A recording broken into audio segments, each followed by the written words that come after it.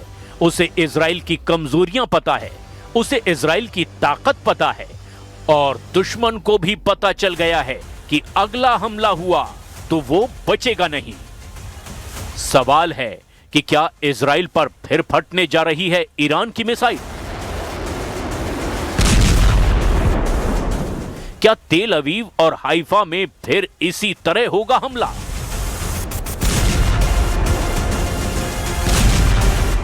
क्या ईरान की मिसाइलों के आगे फिर ढह जाएगा इजराइल का डिफेंस सिस्टम?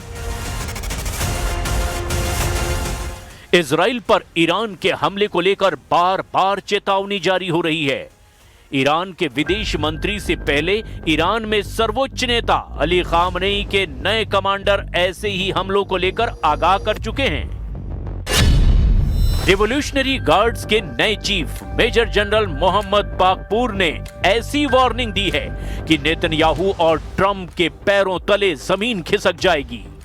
ऐसा दावा ईरान में किया जा रहा है। कमांडर पाकपूर ने कहा कि अगर इजराइल ने ईरान पर फिर हमला करने की गलती की तो ईरान की सेना इजराइल के लिए जहन्नुम के दरवाजे खोल देगी। मेजर जनरल पाकपूर की वार्निंग बता रही है कि ईरान ऑपरेशन टू प्रॉमिस 4 को अंजाम देने के लिए पूरी तरह तैयार है। मेजर जनरल मोहम्मद पाकपूर बड़े धाकड़ कमांडर माने जाते हैं।